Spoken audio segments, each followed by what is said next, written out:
할렐루야. 네, 오늘도 말씀 가운데 하나님의 사랑과 은혜가 정말로 가득한 이 시간이 되기를 간절히 소망합니다. 네, 이미 찬양 가운데 웅장함에 제 온몸이 성령 하나님이 정말로 그 이름, 만군의 여호와 이름, 그렇지 그냥 그 이름 다른 게 없는 것 같습니다. 여호와 하나님 한 분만으로 우리가 만족하고 기뻐하게 하시고 그 이름을 외칠 때 모든 우리의 근심과 염려와 걱정이 떠나가는 역사가 일어날 줄 믿습니다. 아멘. 그러기에 우리가 오늘 살펴볼 열왕기 하도요, 이 열왕기 하는 무엇입니까? 이 역사서입니다. 역사서에 말하는 핵심이 무엇입니까? 이스라엘은 출애굽하고 사사기로 말미암아 다 무너졌습니다. 결국 그래서 무엇입니까? 역사의 주인이 누구인지, 만왕의 왕이라고 고백하는 그 하나님이 역사를 다스릴 뿐만 아니라 이스라엘의 역사, 그들의 삶, 한 영혼의 삶도 다스리시고 통치하시며 주관하시는 하나님이시다. 그 하나님이 어떻게 우리의 삶, 역사를 인도하고 계시며 또한 어떻게 하나님의 백성에게 무엇을 요구하시는지에 대한 말씀이 어떻게 보면 오늘 말씀입니다. 이 말씀을 함께 살펴보고자 합니다. 오늘 본문을 보면 한 여인의 딱한 사정의 이야기로 시작을 합니다. 이 여인의 남편은 엘리사의 젊은 제자들 중에 한 사람이었습니다. 그런데 아무런 경제적 대책도 없이 갑자기 죽고 맙니다. 이 여인을 두고 그리고 두 아들만 남겨둔 채 죽고 맙니다. 그런데 여기서 끝이 아닙니다. 그냥 죽음으로 슬퍼하고 비통하는 것이 끝이 아니라 이 여인에게 남겨진 두 아들이 있는데 지금 빚쟁이가 찾아와서 무엇입니까? 이 빚을 갚아라. 갚지 못하면 이 두 아들을 종으로 데려가겠다 하는, 빚쟁이들이 찾아와 돈을 재촉하며 종으로 아들 둘을 데려가고자 하는 한순간에 지금 집안이 풍지박산이 난 상황인 것입니다. 그런데 더 놀라운 것은 이 가정은 그냥 평범한 집이 아닙니다. 세상은 인생에 어떻게 보면 중간만 해라 하는데 그의 남편은 어떤 사람이라고 설명하고 있냐면 성경은 하나님을 경외하는 사람이다라고 말하고 있습니다. 여러분, 여호와를 경외하는 사람이라는 말이 무슨 뜻일까요? 당시는 어떤 시대였습니까? 엘리야와 엘리사 선지자가 활동하던 그 시대가 어떤 시대입니까? 여호와를 경외하는 사람들을 아합 왕이 핍박하는 시대였습니다. 그래서 많은 이들이 핍박을 피해 타협하며 무엇입니까? 바알과 아세라를 섬기기도 하였습니다. 한마디로 이런 것입니다. 적당히 주고 적당히 신앙생활해라. 적당히 아합 왕 눈치 보면서 무엇입니까? 하나님도 섬기고 바알도 섬기는, 그래서 바알도 섬기는 그런 시대였던 것입니다. 그래서 여호와를 경외하는 남은 자를 쉽게 찾아보기 힘든 시대였습니다. 그래서 엘리야도 그런 고백을 하지 않습니까? 우리가 잘 아는 대로 그 갈멜산의 설투를 벌이고 나서 하나님 앞에 뭐라고 기도합니까? 하나님, 남은 자가 없습니다. 이 어려운 시대에 남은 자가 없습니다. 그때 하나님이 엘리야에게 뭐라 말씀하십니까? 아니다, 너 혼자 아니다. 남은 자가 여전히 있다라고. 한마디로 그런데 무엇입니까? 그만큼 남은 자. 여기서 남은 자는 누구입니까? 정말로 신실하게 여호와를 경외하는 사람을 찾아보기가 쉽지 않은 시대였던 것입니다. 그러니까 이러한 시대에 이 여인의 남편은 지금 여호와를 경외하는 사람으로 어떻게 보면 이 목숨을 걸고 하나님을 위해 헌신하며, 우리가 잘 아는 말씀처럼 무엇을 먹을까 마실까 입을까 하기 전에 예수님의 말씀처럼 먼저 그의 나라와 그의 의를 구하며 하나님의 사람 엘리사를 따라 주를 위해 살고 주를 위해 죽고자 했던 사람이었던 것입니다. 한마디로 끝까지 죽기까지 하나님을 경외함으로 주만 섬기는 사람이었습니다. 그것을 엘리사 선지자도 알고 있었습니다. 그런데 이러한 가정에 망연자실한 고난의 현실을 마주하게 된 것입니다. 남편은 죽고 하루아침에 빚더미에 앉아 두 아들은 종으로 내주어야 하는 이 상황, 웬만한 사람들에게는 쉽게 경험하지 못한 비참한 현실을 만나게 된 것입니다. 하나님의 영광을 위해 살았는데 그에게 돌아온 결과는 무엇입니까? 그 가정에 돌아온 결과는 너무나도 괴로운 현실이 된 것입니다. 여호와를 경외하며 사는데도 왜 이러한 고난이 일어나게 된 것일까요? 우리 또한 정말로 이 땅을 살아가면서 이 시대가 어떻게 보면 마지막이다라고 우리가 얘기하지 않습니까? 여호와를 경외한다. 우리는 여호와를 경외하면서 이 오후 예배까지 여러분은 무엇입니까?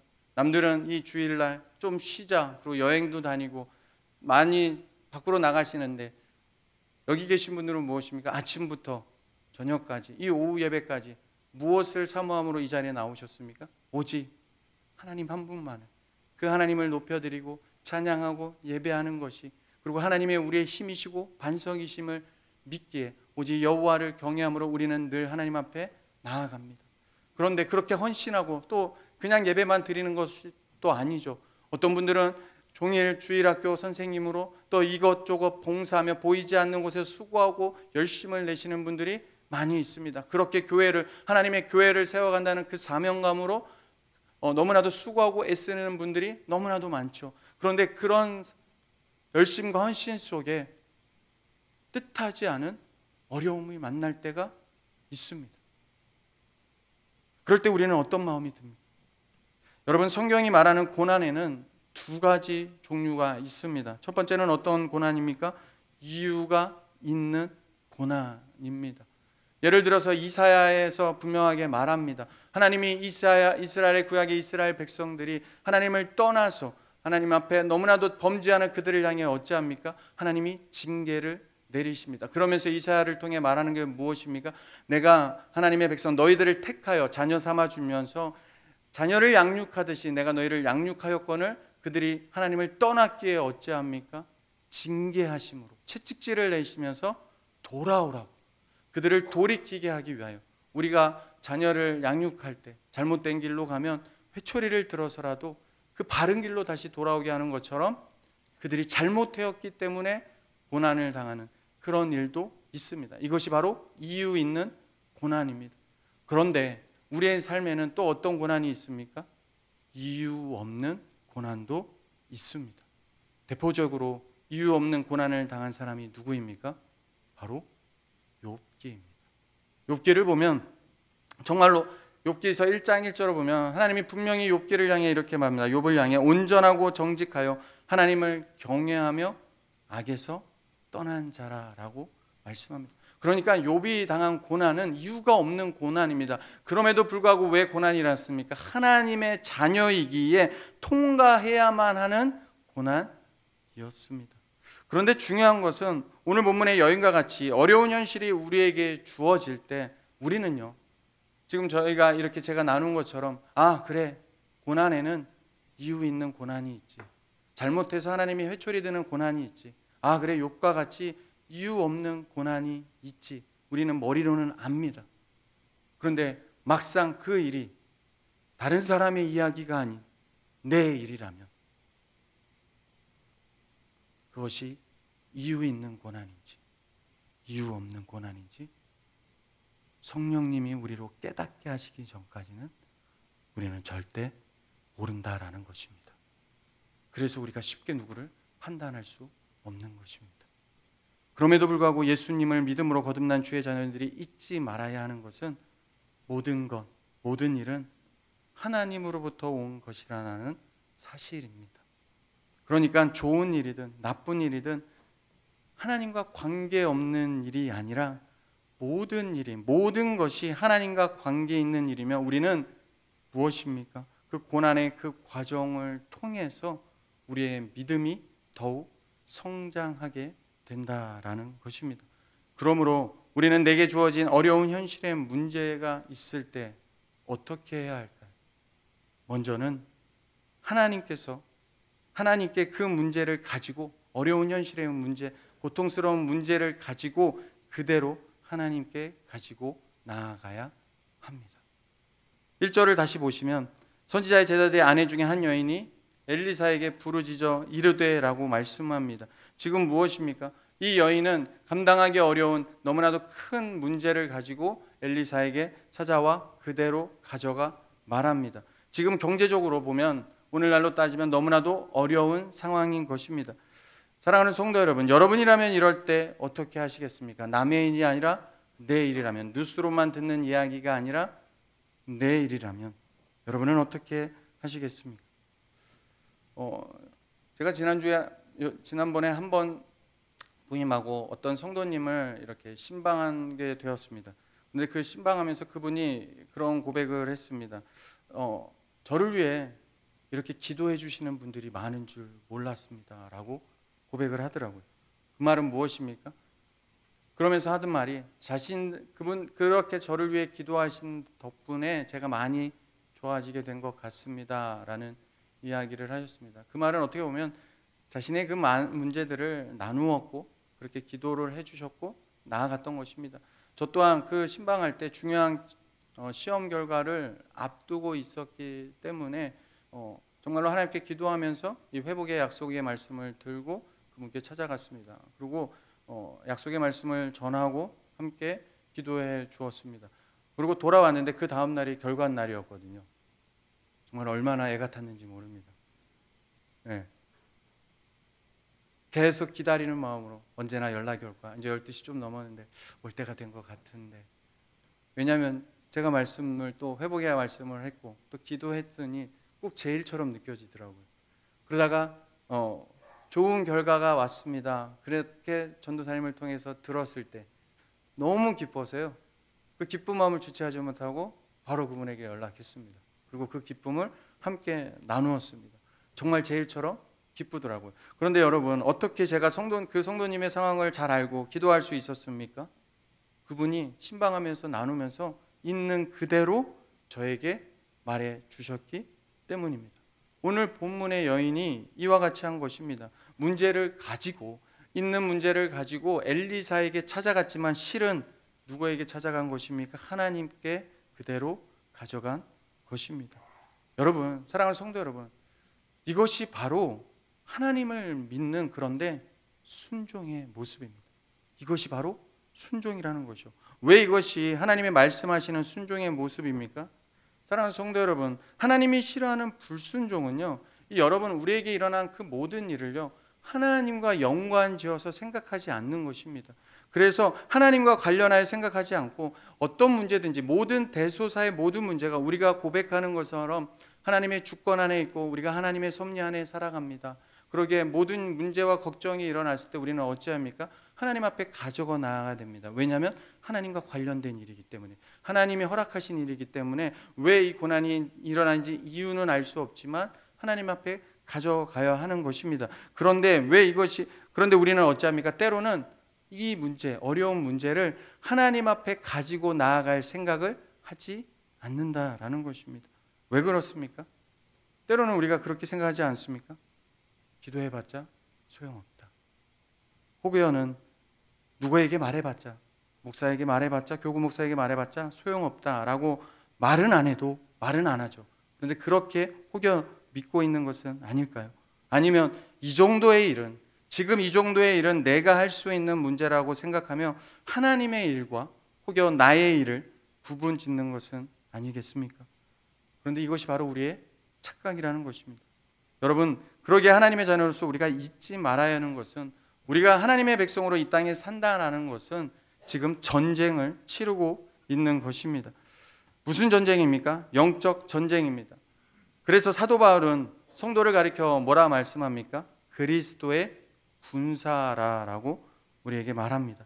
하나님을 믿는 그리스도의 군사이기에 정말 모든 생사화복을 우리의 삶을 주관하시며 모든 역사의 주관자 되시며 내 인생, 내 가정의 주인이 하나님이라는 것을 우리는 어떻게 증명하며 살아가야 됩니까?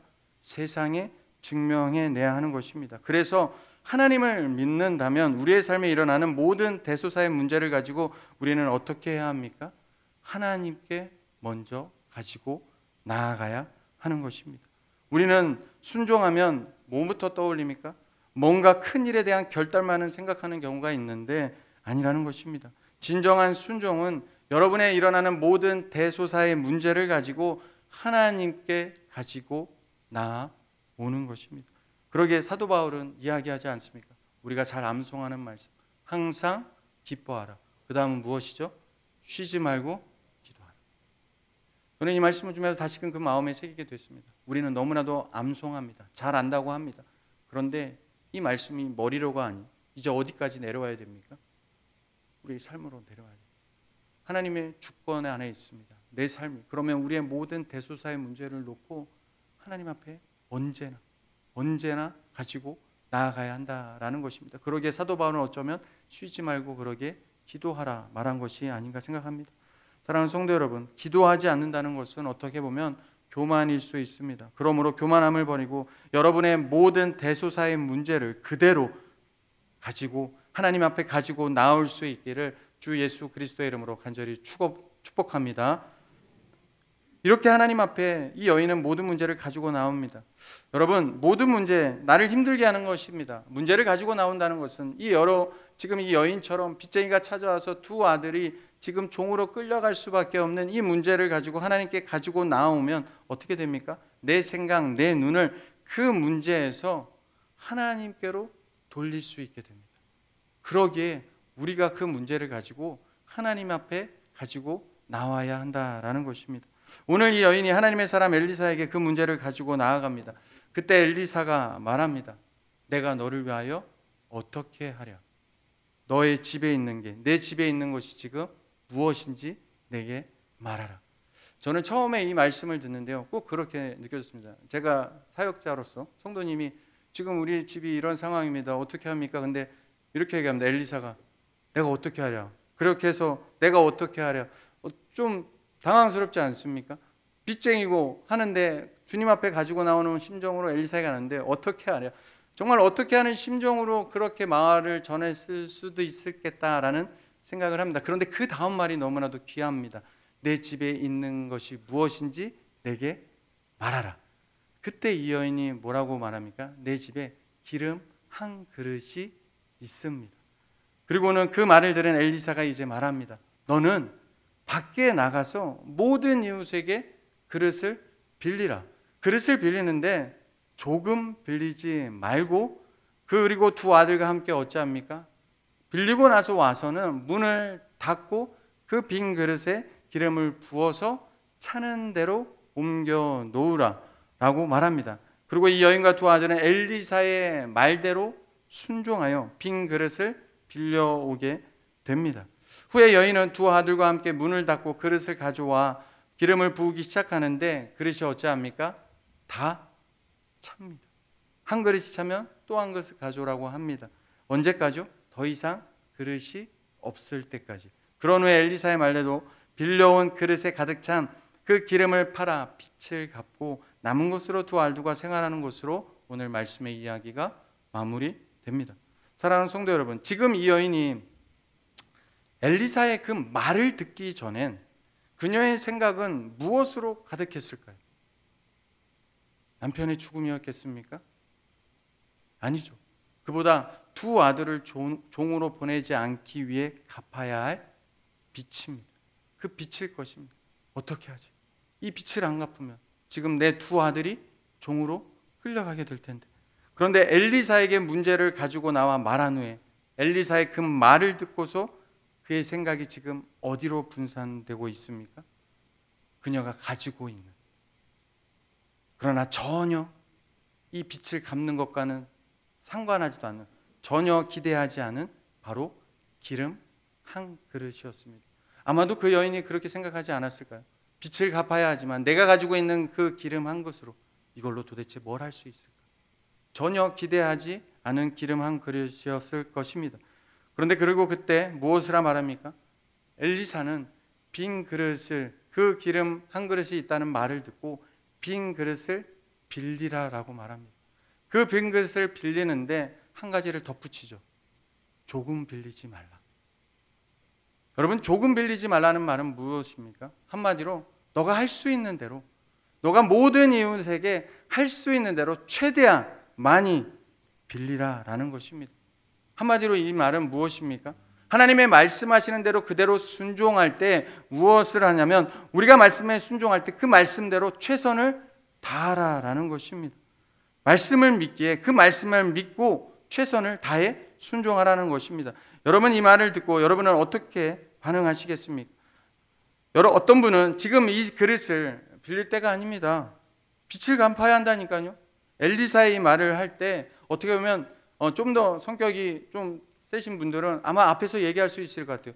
아니 지금 빚을 갚아야 한다니까요. 빈 그릇을 많이 빌려오는 게 문제가 아니라 이 빚을 갚아야 한다니까요. 이것으로 뭘 할 수 있겠습니까? 라고 아마 그 엘리사에게 말을 할 수도 있을 것 같습니다. 좀 성격이 온화하신 분들은 어찌합니까? 앞에서 대놓고 말을 할 수 없게 어찌합니까? 가고 나서, 앞에서는 얘기할 수 없지만 가고 나서 아마 이렇게도 얘기하시지 않을까요? 뭔 이상한 소리를 다 하고 계시네. 아니 지금 빚을 갚아야 하는데 빈 그릇을 많이 빌려오라고 하다니, 아마 그렇게 자신의 판단이 담긴 말을 하며 아마도 순종하지 않을 수도 있을 것 같습니다. 그런데 오늘 본문의 여인은 어찌합니까? 엘리사의 그 말을 듣고 자신의 기준으로 판단하지 않습니다.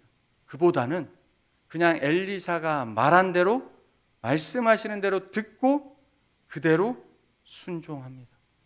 오늘 새벽에 담임 목사님이 누가복음 이 17장 말씀에 열 나병 환자의 말씀을 하셨습니다. 이 열 나병 환자에게도 이들이 나와 예수님께 낫기를 청하니 주님이 뭐라고 말씀하십니까? 아직 낫지 않았습니다. 그럼에도 불구하고 당시 시대적으로 무엇입니까? 나병이 낫다고 하는 것을 증명하기 위해서 장로들에게 가서 보여야 됐습니다. 그런데 아직 난 것이 아님에도 불구하고 장로들에게 가서 보이라 얘기합니다. 이때 나병 환자들이 어찌합니까? 그 말씀을 들은 대로 그대로 순종에 옮겼습니다. 오늘 여인도 마찬가지인 것이죠. 오늘 본민 또한 어찌합니까? 모든 것이, 이 땅의 모든 일이 하나님으로부터 온 것임을 믿기에 엘리사가 말한 대로 나가서 그릇을 두 아들과 함께 빌립니다. 스스로 판단하지 않고 엘리사가 말한 대로 그대로 그들이 할 수 있는 만큼, 엘리사가 말한 대로 분명히 엘리사가 빌리라 했고 조금 빌리지 말고 빌려라, 그러니까 무엇입니까? 할 수 있는 대로 최선을 다해 빌리라 말한 것처럼 그 두 아들과 무엇입니까? 여인은 할 수 있는 대로 최선을 다해 빌려 옵니다. 사랑하는 성도 여러분, 여러분하고 안 그러겠습니까? 한번 생각해 보십시오. 지금 빚을 갚지 않으면 두 아들은 종으로 내모내게 됩니다. 종으로 팔려갑니다. 한 자녀의 아들에서 이제 한평생 어떤 신세가 됩니까? 종으로 살아야 된 인생입니다. 어떻게 보면 동아줄이라도 마지막 잡는 심정으로 엘리사의 말에 순종하며 그 두 아들도 최선을 다해 하나님 사람 엘리사가 말한 대로 빌려오지 않았겠습니다. 저는 이런 표현이 더 생각나더라고요. 정말 죽기 살기로 빌렸겠다. 어떻게든 저기저기 기우져서 빌릴 수 있는 만큼 최대한으로 그 그릇을 빌렸을 거라고 생각합니다. 그런데 이 여인이 그릇을 빌려오라고 했을 때 우리가 그런 때가 있지 않습니까? 어떤 말씀을 들으면 또 그 말씀을 믿고 순종하며 행동으로 옮길 때, 또 기도할 때, 제가 사역을 하면서도 많은 분들이 그렇게 질문을 하시더라고요. 목사님, 제가 이걸 놓고 지금 순종하며 기도하고 있는데 이게 하나님의 뜻인지 아닌지를 모르겠습니다. 이게 하나님의 뜻인지 아닌지 어떻게 할 수 있나요? 그렇게 묻는 분들이 종종 계십니다. 여러분들도 그럴 때가 있지 않습니까? 어떤 하나님의 말씀이라고 레마로 나는 하나님의 말씀에 순종하여 이렇게 열심을 냅니다. 최선을 다합니다. 그런데 이게 하나님의 뜻인지 아닌지 모를 때가 있다는 거죠. 이 여인도 그럴 때가 있지 않았겠습니까? 지금 그런 상황이지 않겠습니까? 빈 그릇을 빌려오라는 것이 하나님의 뜻인지 아닌지 어떻게 할 수 있었을까요? 몰랐을 것입니다. 그럼에도 불구하고 무엇입니까? 그 말을 믿음으로 하나님의 말씀으로 믿음으로 순종하여 최선을 다해 빌릴 수 있을 만큼 빌렸던 것입니다. 그리고 이러한 과정을 통하여서 나중에 6절 말씀처럼 그릇에 다 찬지라, 그 말씀처럼 그 과정을 통해 나중에 하나님의 뜻인지 아닌지를 알게 되었다라는 것입니다. 그리고 이러한 과정을 통해 말씀하시는 대로 그 약속의 말씀을 믿고 최선을 다해 순종하였을 때 반드시 약속하신 말씀대로 이루시는 그 하나님을 경험하며 오늘 본문의 여인이 그릇을 다 채우시는 그 하나님을 온전히 믿는 믿음까지, 믿음의 도약을 이루신 여호와 하나님이심을 더 굳세게, 더 굳건하게 믿는 믿음으로 성장하게 되었다고 믿습니다. 그 믿음으로 우리를 세우신다라는 것입니다. 그러면서 하나님께서 주권적으로 내 삶을 인도하시지만 그 인도하심 속에서 나에게 순종을 요구하시고 내가 할 수 있는 최대한의 순종을 통해 한 단계 나로 더욱 성장하고 자라나게 하셨다라는 것입니다. 오늘 본문의 이 여인이 아마 그 고백을 하였을 것입니다. 사랑하는 성도 여러분, 그런데 한 가지 마지막으로 살펴볼게요. 오늘 본문을 보면 이 엘리사는 이 여인에게 특별한 지시를 내립니다. 최대한 할 수 있는 만큼 빌려오라라고 한 후에 무엇을 특별한 지시를 얘기하냐면 문을 닫으라고 얘기합니다. 문을 닫고 말합니다. 문을 닫으라는 것은 우리의 삶에 그런 겁니다. 하나님만 바라보며 주님께서 말씀한 가운데 감동 주시고 은혜 주시는 대로 나만 아는 일이 있고 나만 아는 내가 해야 할 일이 있다라는 것입니다. 그렇지 않습니까? 하나님이 말씀을 들을 때 나만 아는 일이 있습니다. 그리고 내가 해야 할 일이 있다라는 것이죠. 이처럼 내가 해야 할 일이 말씀 가운데 감동 주시는 대로 때때로는 무엇입니까? 사람들의 말을 통하여서, 때때로는 하나님의 종의 말을 통하여서, 입술을 통하여서 나로 듣게 순종하시게 하는 그 나만 알고 나만 결단하게 하는 그 일이 있는데, 그 일을 내가 하나님의 말씀으로 받고 믿음으로 순종할 때 주께서 여인의 그릇에 기름을 다 채우시며 모든 빚, 모든 문제를 해결하시는 그 하나님의 크신 사랑과 은혜를 경험하게 하신 것처럼 우리의 삶에도 동일하게 그 하나님의 말씀으로 받고 믿음으로 순종할 때 나만 하는 일인데, 그 일을 위해 최선을 다하게 순종할 때, 또 문을 닫고 기도할 때 하나님께서 그 놀라운 일을 하나님의 약속하신 말씀대로 반드시 이루시는 그 하나님을 우리로 경험하게 하시는 그 하나님이심을 믿습니다.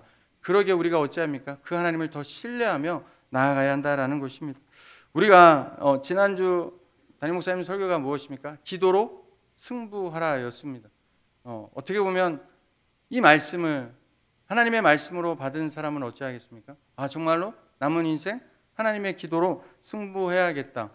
저와 같은 경우도 개인적으로 그 말씀에 정말로 기도로 승부해야겠다라고 그 자리까지 나아갔습니다. 여기 계신 우리 분들도 늦지 않았습니다. 어떻게 보면 늘 말씀 가운데 주시는 감동대로 우리는 순종할 때 반드시 여러분이 꼭 기억하셔야 될 것이 무엇입니까? 기도한 것보다 더 크고 놀라운 일을 이루시는 그 하나님 아버지의 위대하심을 우리가 경험하게 된다라는 것입니다. 그러기에 그릇에 다 찬지라, 오늘 제목처럼 그 기름을 팔고 남은 것까지 생활하게 하시는, 비록 지금 어려움이 있지만 그 문제를 가지고 하나님 앞에 나아왔을 때, 그리고 그 말씀대로 순종했을 때, 그리고 무엇보다도 나만 아는 문을 닫고 그렇게 기름을 계속 붓고 말씀하시는 대로 채워서 그 기름을 다 팔아 하나님의 그 남은 것으로 생활할 수 있게까지 하시는 그 하나님을 경험하게 하실 때, 우리는 우리의 삶에, 우리의 가정에, 또 우리의 삶 가운데 그 감동 주시는 대로 내가 순종을 통하여, 하나님 앞에 순종하는 그 순종을 통하여 새 일을 행하시는 그 하나님의 사랑과 은혜를 경험하게 될 줄 믿습니다. 그러기에 그 믿음 안에 세워지는 우리 모두가 되기를 주 예수 그리스도의 이름으로 간절히 축복합니다. 함께 기도하겠습니다.